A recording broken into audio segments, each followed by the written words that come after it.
Go. Hey, how goes it? Ken Bozak here to talk about cryptocurrencies and cryptocurrency accessories. And today I have two friends with me that attended Anarchapulco 2018 in Mexico. I got Ellie and Anastasia. Ellie, introduce yourself and then let Anastasia and we can get on with the show while Omar entertains us with beautiful piano music in the background. Yeah, so that's Omar right there. So I am Omar's girlfriend, and we are the owners of the crypto YouTube channel. That's crypto with a zero. And so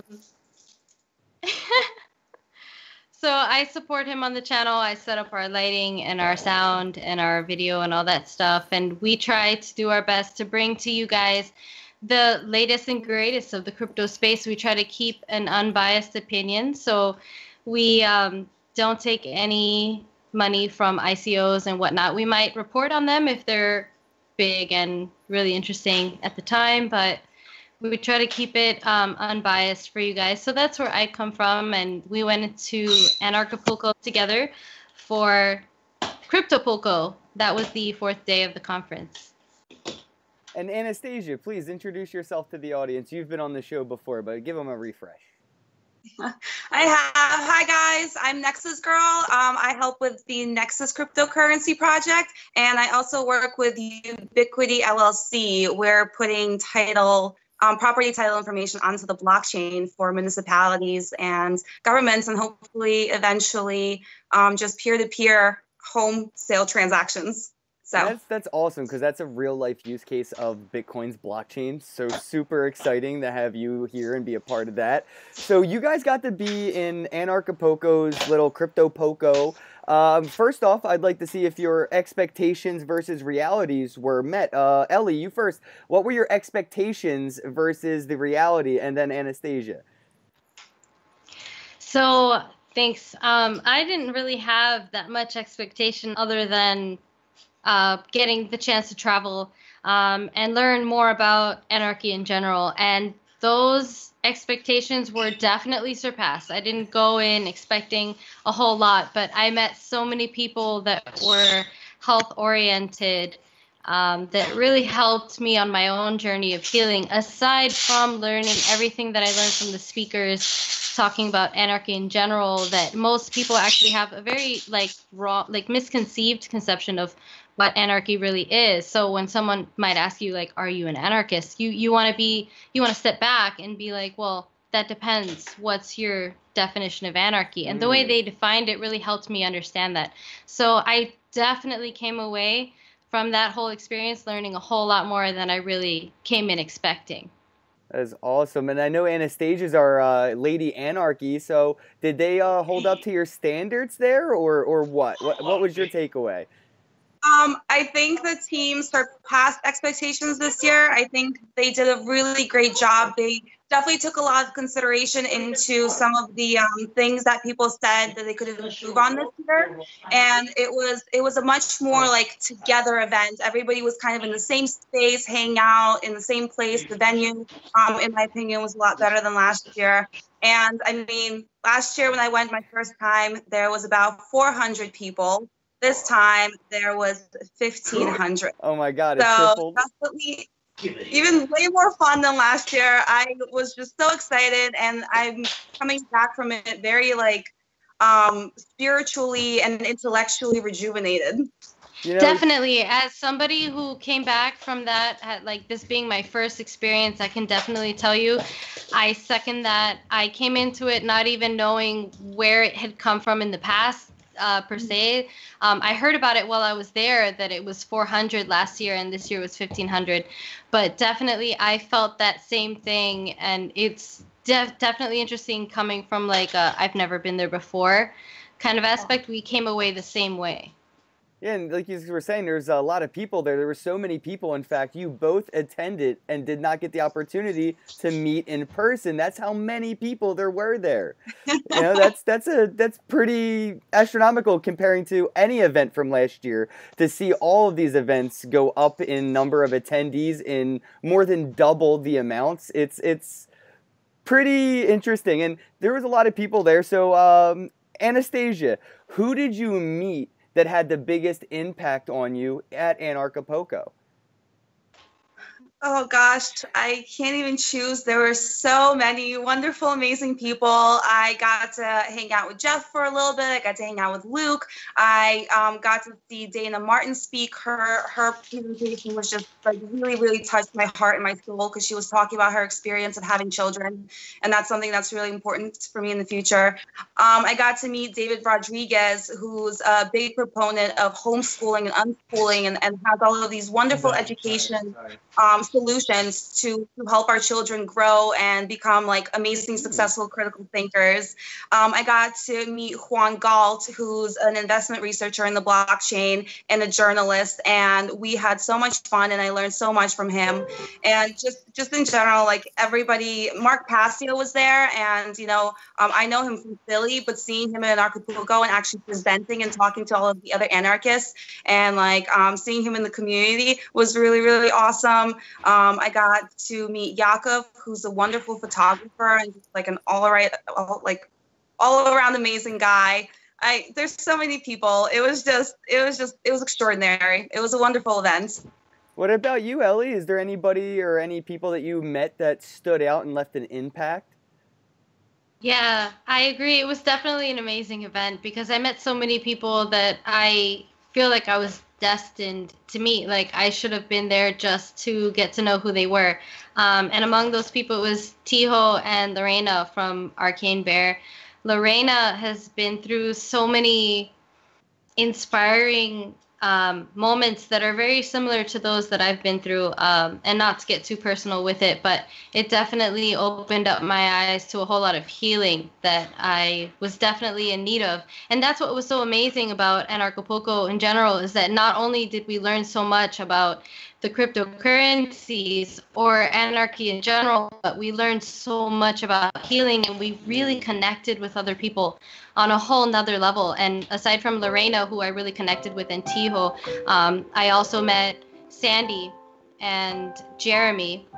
They were a couple that we met there as well. And we met also Ingrid, and Ingrid I really had another connection with. And then as well, one more, hang on. It was Melina and oh gosh, I'm terrible with the names. I met so many people, but Melina is one of those people that Melina and Lorena have both. We've even created like with another person, Alex. There's so many people I'm just remembering right now, but we've even created like these separate like Facebook chat groups about health and things like that we're all just like keeping our connections with in ways that really like resonated with us while we were there. That's cool to see, like the crypto being the hub of interest and branch off into those other interests, whether it be anarchy or the political ties or health and recreation. It's great to see that crypto is that root that ties us all together, and we branch off into those separate things, but Bitcoin or crypto always brings us together, community in a sense. It's really interesting to see that process where we all get together and talk about crypto, and then those conversations branch off into something totally like not related to crypto, but even if we... Ken, I can't hear you over the music. Oh, Ellie. We can't hear. Oh, I'm sorry. It's alright, Omar. It sounds beautiful. It sounds beautiful. It sounds beautiful. I'll do something else. I'm sorry. That's something else, thanks. Is there a volume button on the piano? You can just turn it down a little bit. Put some headphones on or something. Yeah. No, I'll go. So, let's talk about some of the things that you guys got to learn, because I'm sure the level of education was par none. I mean, there's nothing that can compare to being in an environment surrounded by these people. And a lot of the times I go to conferences, I find myself learning things very unexpectedly, things that I never ever even intended on learning. Ellie, if there was anything that you learned from attending Anarchapulco that maybe was unexpected, or you were something that you were happy to learn that you didn't go into it to learn, what would that be? Like, what was your, if you had any aha moments in Anarchapulco? Absolutely. So I had definitely had a few while they were doing the actual speeches and giving us a better idea for what anarchy is in general. But aside from that, which I expected to go into and learn, I learned a whole lot about healing and health in general, which I briefly touched upon earlier. I met a lot of individuals, and it was almost, like I said, like we were destined to meet. And that's not something that I went in there expecting to receive. And I've suffered from a lot of health issues in the past, and like trouble with digestion and autoimmune diseases and things that I've healed myself from as well. And so meeting all these people really felt like something illuminating that I wasn't there to receive, but I felt like I was meant to receive. And so it's definitely a place I would encourage anyone else to go to in the future, for sure. So it sounds like that was something that people would have to experience firsthand, not something you could redistribute from third-party experiences. You got to go to Anarchapulco, guys. Yeah, it's really those one-on-one experiences that that drive that experience in general. What about you, Anastasia? Was there anything that you learned unexpectedly, cryptocurrencies or anything related that you could share with the audience? I mean, I learned so much. Well, one thing I want to mention is that the health and wellness conference right before Anarchapulco looked amazing, and I'm absolutely totally doing it next year because I heard lots of positive reviews, and when I got there, everybody was already so relaxed and like feeling wonderful and like healthy, and had so much to share already before the official conference actually started. So that was really cool. The whole entire conference this year was all about changing yourself on the inside to change the world on the outside. And a lot of anarchists in the community have kind of picked up that torch and have started working on themselves in different ways, which I think is how the health and wellness conference came about. So for me personally, yeah, a lot of things about shadow self and inner work came up for me in lots of like personal conversations. I had this beautiful conversation on the beach about the sacred feminine and the sacred masculine, and that's something that has inspired me to share more of it as I've come back from this. So I think I'm going to be working on more things and talking about that kind of stuff.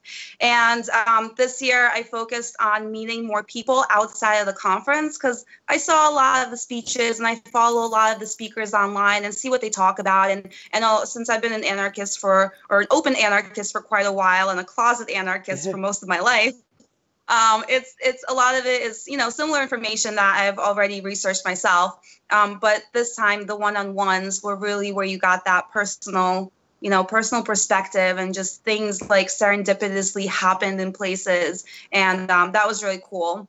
And also just a couple of really great vendors that I saw. Like there's this one thing that I've wanted to talk about. It's called Pompeii. I actually have like a card here for them. Pompeii. So yeah, Pompeii. And our friend Brandon is representing them. And I know that dude.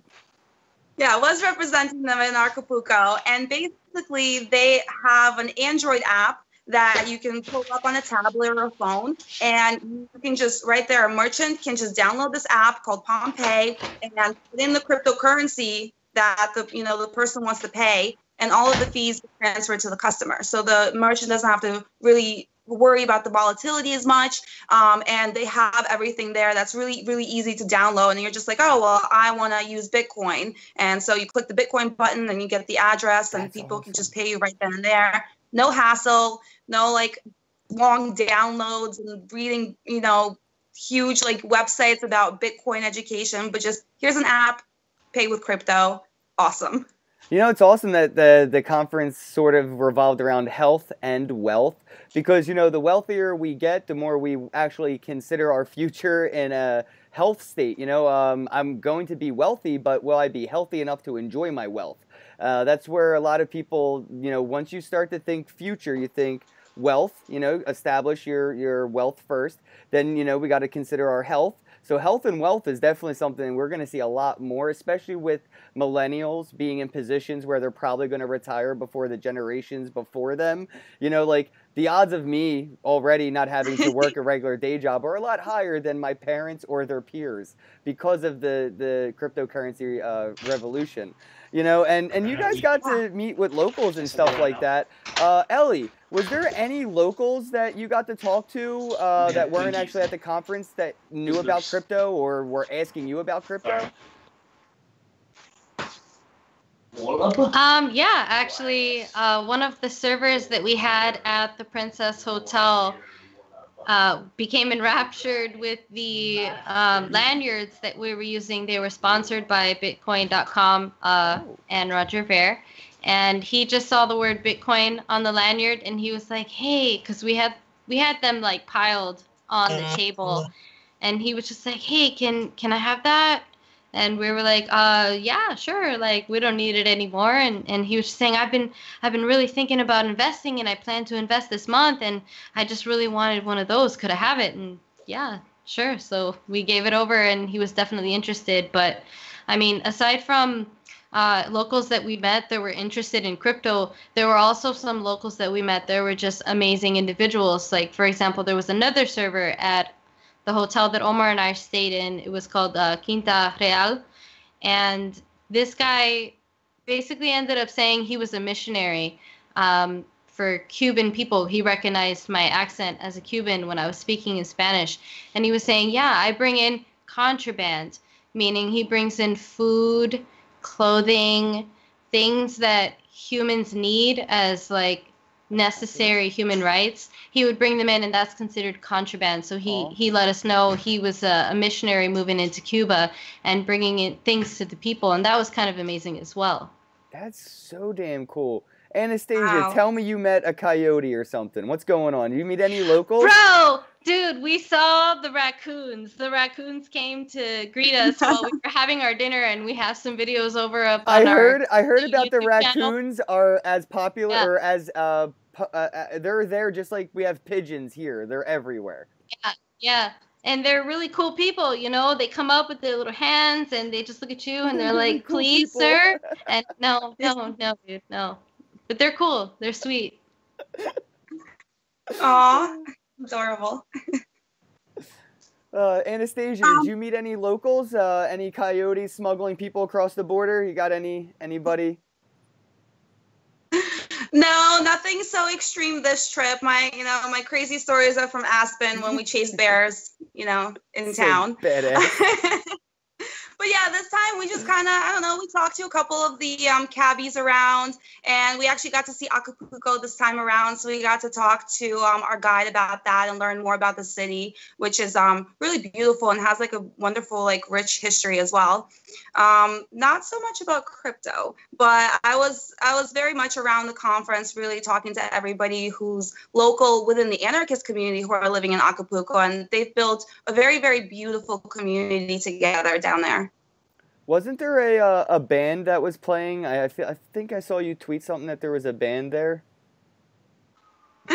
Well, Wu-Tang played. Yes. At the local bar, and actually they accepted cryptocurrencies at the bar, so that was really cool. What? So yeah. You got to use crypto in Mexico at the bar where the Wu-Tang Clan was playing.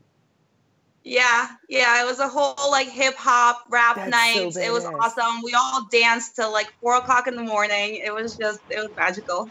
That's so bad. There was a mosh pit too. There was a mosh pit for Backwards because they're a little screamo, and that was so much fun. And it was great to see because the guys like went really hard at it, were like moshing and like falling over, and then as soon as somebody actually fell, everybody would just like rush to pick them back up and like make sure that they were okay. And it was just beautiful. That is so amazing. I'm kind of regretting not being there even more. I mean, I got to go to the Dallas Super Conference, which took place at the exact same time as Anarchapulco.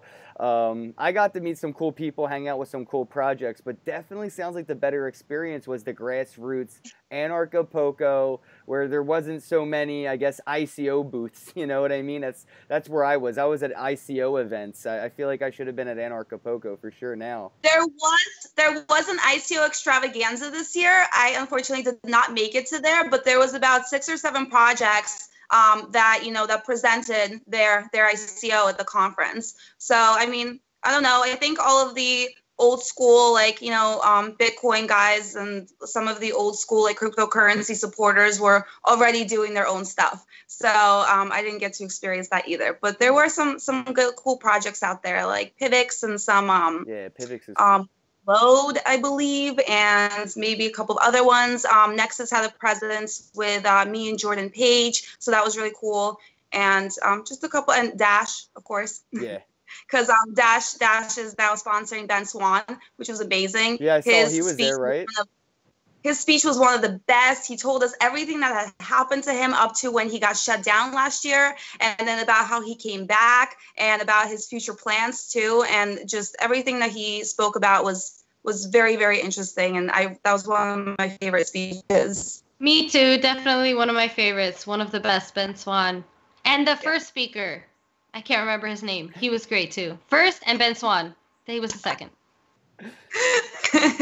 There was a lot of speakers where I was at too. It was hard to keep track of who was up, but Tim Draper kind of killed it, crushed it, and left everybody else to follow up with that. And I feel like he should have went last because everybody else was like, "Damn, I gotta follow Tim." Setting the bar high. Ellie, what were one of your more memorable moments? Anything, funny happen? Anything kind of crazy? It was a couple days in Mexico. I'm sure there's a wild, memorable moment in there somewhere. Well, I guess the most memorable thing for me was actually having gotten sick, which ended up being documented on our YouTube channel. And it was kind of unfortunate, but it was quite memorable because it was in that moment that I met Melina, one of the amazing people who I was really grateful to have met, and who's helping me on my journey to healing, which I recognized that I wanted to start while I was there in Mexico. So although it's kind of off topic, it's the most relevant thing for me. No, that's beautiful. I love that. I mean, it's one of those silver linings, like a series of events that, if not would have happened, a kinship could have gone, unkindled. That's also, I'm happy that you can see a silver lining in something like, getting sick on vacation. Only Ellie could see the silver lining in that. I love it. Anastasia, it's true. How about you? Did you have any memorable moments? Anything that may not have hit the mainstream's, feed? Well, I had quite a weird moment. One of the nights I wore my Bitcoin heels out, and this guy, he was like, he was speaking English, and it was very good English, but he was definitely a foreigner. And he came up and he was like, "Oh, your Bitcoin heels," and gave me a hug, and then got his friend to take out his phone and got down on his knees and kissed my Bitcoin heels while his friend took a picture of them. And it was the most hilarious thing ever. And it was so sweet and endearing and just funny and and weird, very weird. That is so weird. I was like, I'm going to, and he was like, "Is this okay?" I'm like, "Yeah, it's fine. I don't mind. I'm not offended by it or anything." I have friends who have foot fetishes. I don't think this is what this was, but it was just really funny overall and definitely very memorable. I'm not going to forget that moment for a very long time. You were Cinderella Crypto wow. Ella. I love it. That's so great. He saw the heels and was like, "Yo." Oh man, yeah, no, that's definitely something that's gonna stick with you forever. I'm never gonna forget that story. Wow. You're right, that's so weird. But that is the crypto community. We are a weird bunch, and you gotta be a little weird and open-minded to be into this industry in the first place, I think, Yeah, and everyone does what they want without hurting anybody, which is the best part. So you can be weird, and nobody will ever judge you for it.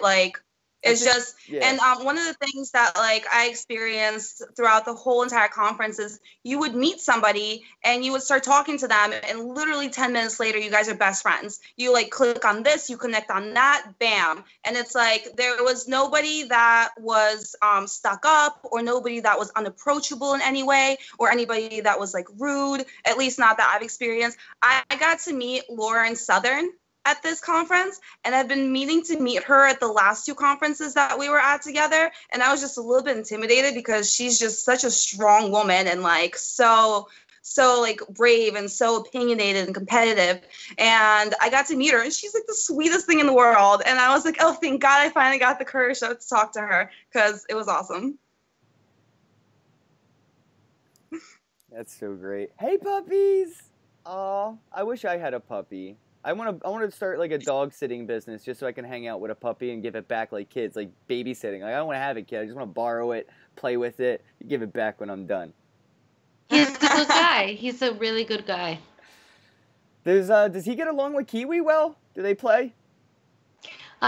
Kiwi has an attitude, and Wallace is afraid of that.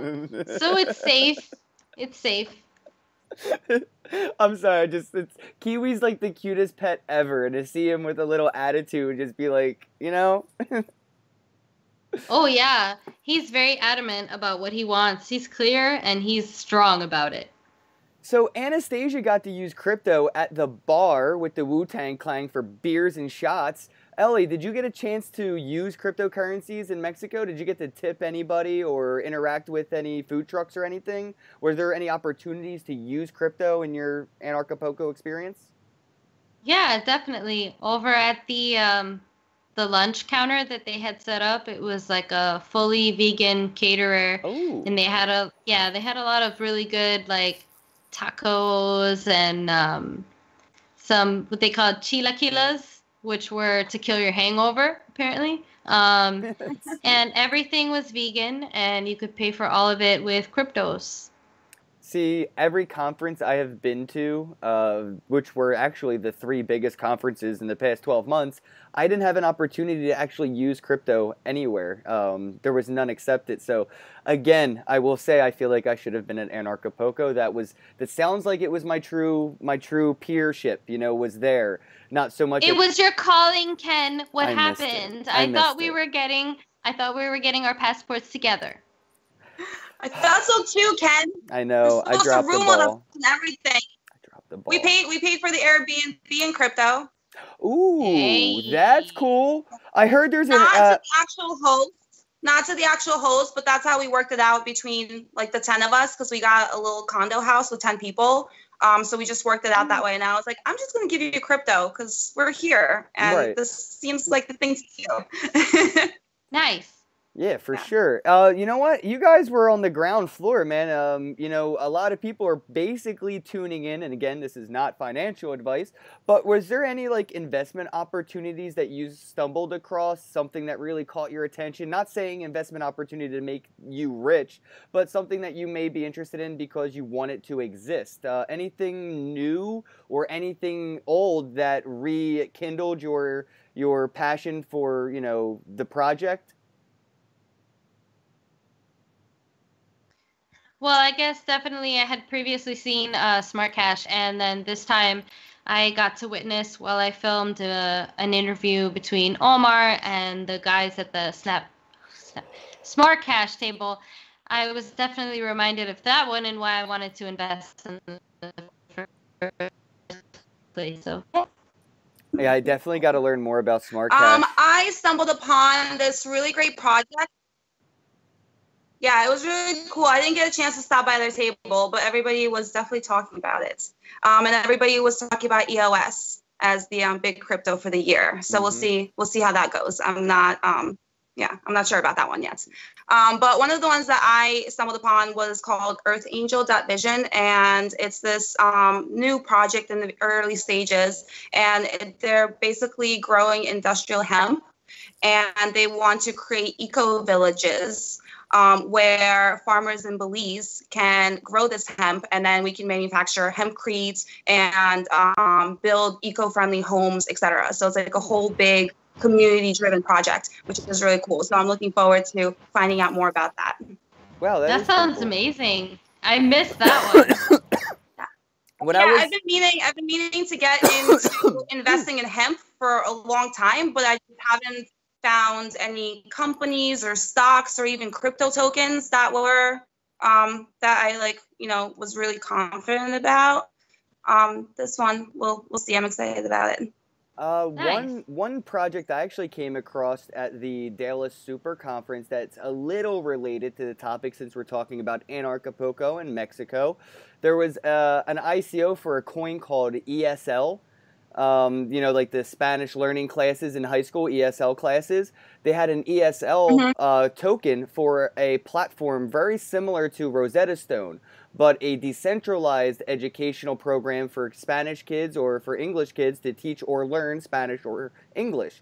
So it incentivizes people that are bilingual to join the platform and be an educator, or to incentivize you to use the platform to learn and then instead become an educator. So that was a cool one. I thought, when I was in high school as a kid, the language barrier between Spanish and English it didn't just make it hard to, be friends with, the Spanish kids. It made it hard to even be peers. You almost had to ignore the existence because any interaction, would just be total conflict. You didn't know how to say sorry or whatever. So I think that, this type of a platform could, incentivize kids to have their own little high school cliques where if you're bilingual, you could, bridge that gap in your high school as a student, and you can, earn off of, educating people through this ESL thing. So I thought that was cool. I checked that out. I like anything that's trying to make the world a better place. That is very cool. I studied education for a few years, and one of the reasons why that becomes such a problem with prejudice against children that don't speak the same language is because the schools right now, the way they work most of the time is they have a pull-out program.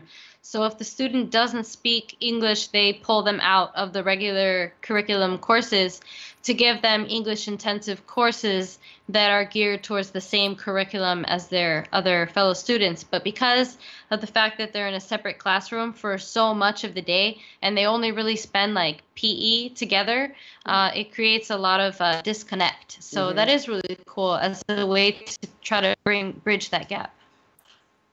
Yeah, I like that. Definitely. We have to figure out, with this technology, it's going to make it possible for us to gamify, we can gamify things, we can monetize those things, and we can incentivize people with those things to make the world's, tasks get handled. Like smart contracts aren't, I get that, but we could also have these, tasks through these platforms where we incentivize people to create or contribute so things just get done. That's why I like Steam It. If anybody was to ever not be incentivized by Reddit to write an article, well, we have something like Steam It that is incentivizing you to write your publication there. And if somebody wants to teach Spanish, but they can't because of Rosetta Stone, they can through this other platform. So we're bridging these gaps by decentralizing the technology. It's almost ass backwards to think that decentralizing the world is bringing us closer together. I don't think people get the concept. Of course it is. Of course it is, because individualism is the most important thing. Like, all of us are unique human beings, and each unique human being brings something different to the world. And the more you decentralize, the more power you give to those individuals instead of these gigantic central systems. And the more you give that power and responsibility to those people, the more they flourish and the more they show their talent to the world. And we just get to see it over and over again. And the more people that join this movement and understand anarchy and start using cryptocurrencies and believe in decentralization, the more they're going to open up with us. So I'm really excited. That's definitely one of the things that I learned while I was over there from listening to the speakers at the conferences is that collectivism, which is in a lot of ways misconceived, and it's seen as sacrificing the individual for the greater good, is completely against the real meaning of collectivism, because the collection is a collection of individuals. So it definitely goes with what Anastasia said about each person being an individual, and that is what makes up the collective. And so there's no real truth in all of the laws that say, or even the way the school systems are run, that say, let that one kid go to the wayside for the greater good, because then you're not looking at the collective. at all. You're just looking at whatever's profitable. Wow, can you imagine a decentralized educational platform where accredited, credible teachers can host their own courses, and your kid can be homeschooled on a decentralized platform that uses some kind of vetting process to approve the teachers? And I don't know, I'm just saying, like, the things that we all think are normal now, weren't normal 50 to 100 years ago. So even 25 years from now, everything that think is normal, it'll be so not normal anymore. I'm excited for that. I'm excited for where people, like, a lot of people are afraid of the interaction of the internet and the machines and the Internet of Things dehumanizing the world, when I think that the Internet of Things will give us more time to interact with each other and less time interacting with the machines that we use in our everyday lives. What do you guys think about that? I was actually talking about this the other day, and one of the points that I brought up is when these machines come in, yeah, like, they're going to overtake industries, and some people may lose their jobs because of it, because automation, gets rid of workers. But it also frees up those people to find new passions and learn new skills and move forward. And I think what we're going to be moving into is a more creative economy, an economy where the value is in the creativity of humans, because these machines, they're never going to be creative. They're never going to have that spark of humanity, that spark of creativity that we have, that allows us to create the world around us and everything that we've done so far together. So when these machines take over some of these mundane jobs, I think a lot of us will have the opportunity to actually share our art and our music and our writing and all of our creativity. And as we change this like prosperity-based economy, and as it grows, all of a sudden I think the value is going to shift to those things. So now the most valuable thing is going to be that book from your friend, instead of that iPhone that the robot made.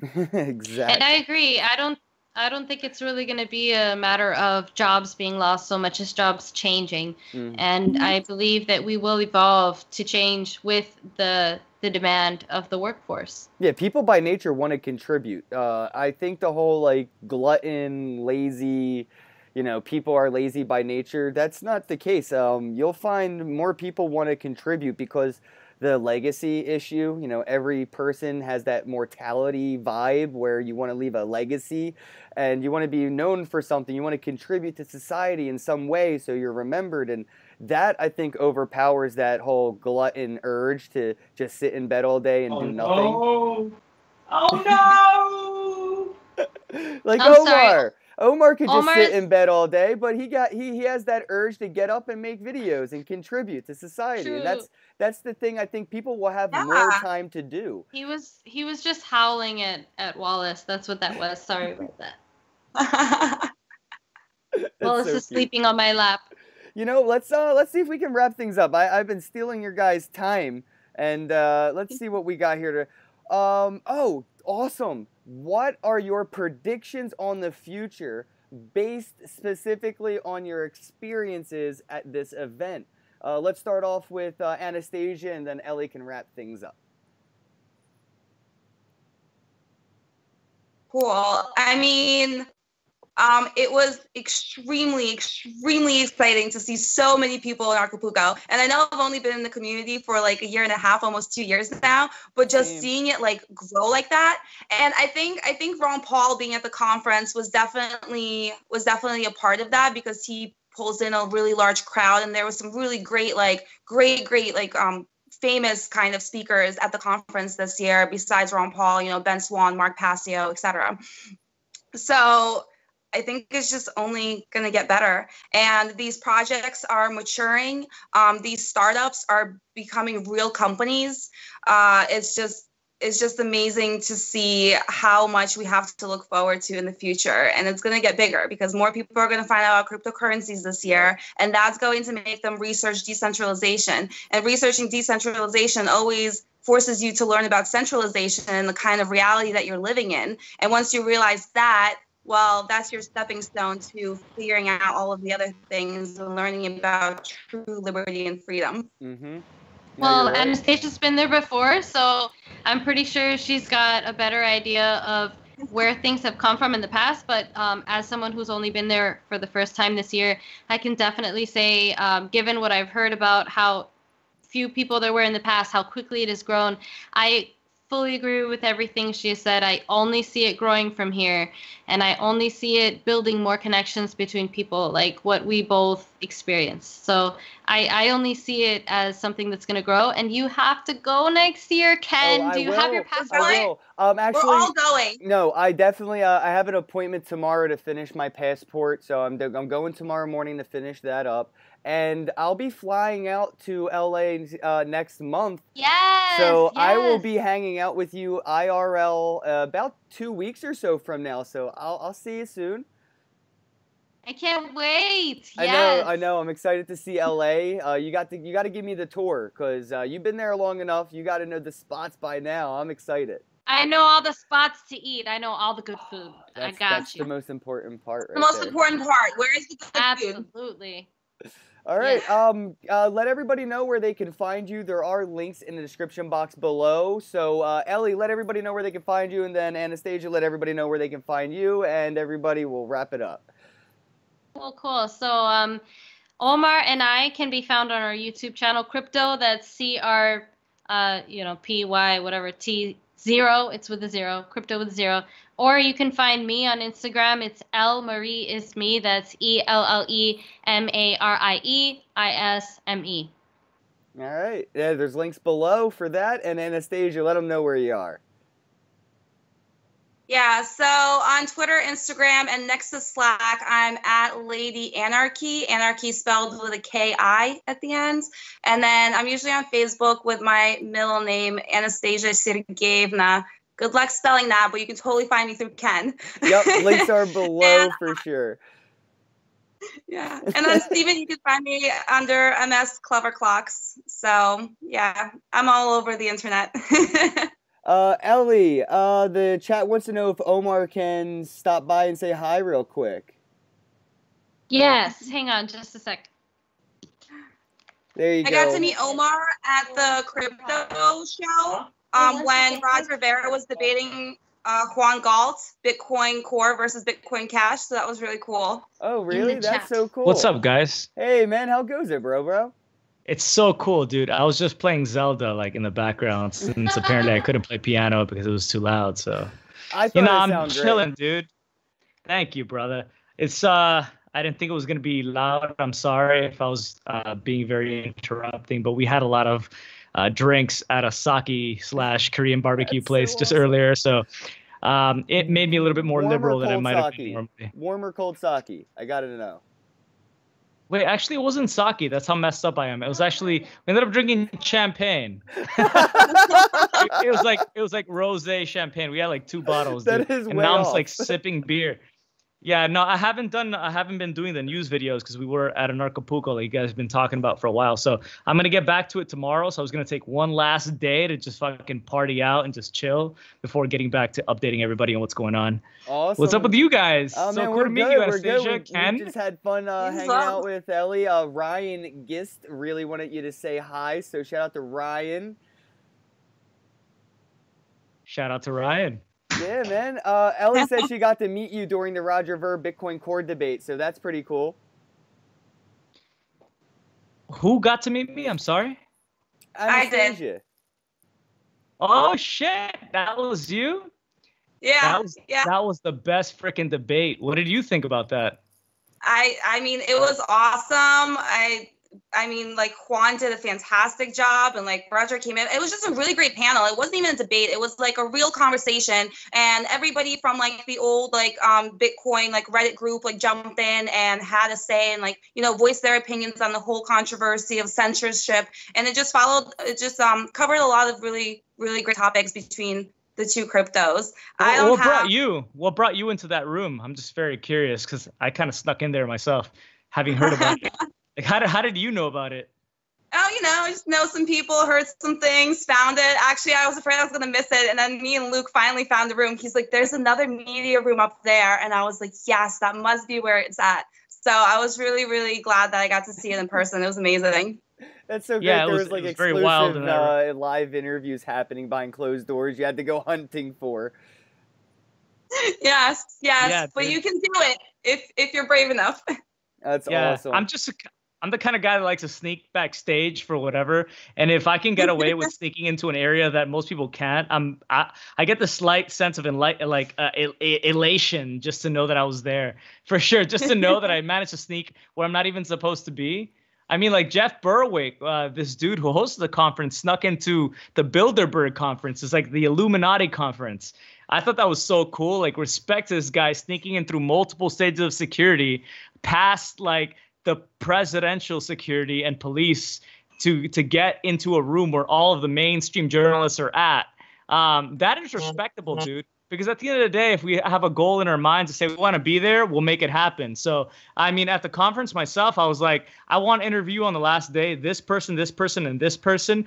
And I managed to get an interview with all of them except for one, but I actually ended up having shots with him the last day for like 2 hours, Mike Maloney. I didn't get to record it, so it won't be coming on video. But it was just cool to think in our minds, like if you have that focus and that frequency towards saying like I want to be with this person, the universe will make it happen if you have the right intention in the background. Yeah, it's so trippy awesome. Almost. Yeah, well, that's anarchy though. Jeff Berwick just walking past security left and right. You know, that's anarchy at its core right there. I don't need your permission. I have myself appointed, and that's good enough. Let's do this. And, you know, you got to just, if you walk through with confidence, I've noticed it works, especially when I attend conferences myself. It's like, if you walk by with your camera out, selfie recording, people usually get the hell out of your way. Yeah, they're scared of being on camera themselves. Do you have like that whole side of it? And then the other people who just kind of smile at the camera because they're like, I don't know what this is going to be, but I want to come out my best. Right. Like, it's so weird, dude. Not for sure. You walk in there like a journalist. I was saying, if you want to sneak into anywhere, just either pretend to be a journalist, because anybody can be a journalist. I mean, you're a journalist, but you don't have credentials or certification. Neither do I, but we can sneak into a bunch of places, or be a server or a bartender. Right. And then you can get wherever you want to be in life. Like every good heist movie. Exactly. I think that's probably where I picked it up, actually, come to think about it. Hey, shout out to It's Me, Boss Lady. Summer, how goes it? Thanks for joining the chat. Hey, I'm going to wrap things up here, guys. Go grab Ellie so we can say goodbye, Omar. She just ran away. Yeah. She ran away on us. Thank you for having me. I don't know what she's doing. Elle, you have to wrap things up here, babe. You can't just run away, babe. Yeah, this is your interview. Thank you guys for having me. Thanks for stopping by. Yeah, the chat just wanted you to say hi, man. I appreciate it, bro. Hi, what's up, chat? Yeah, you too, brother. I was just snacking in the kitchen. Oh, I gotta go grab a snack. I got the munchies. I mean, I'm hungry. Yeah.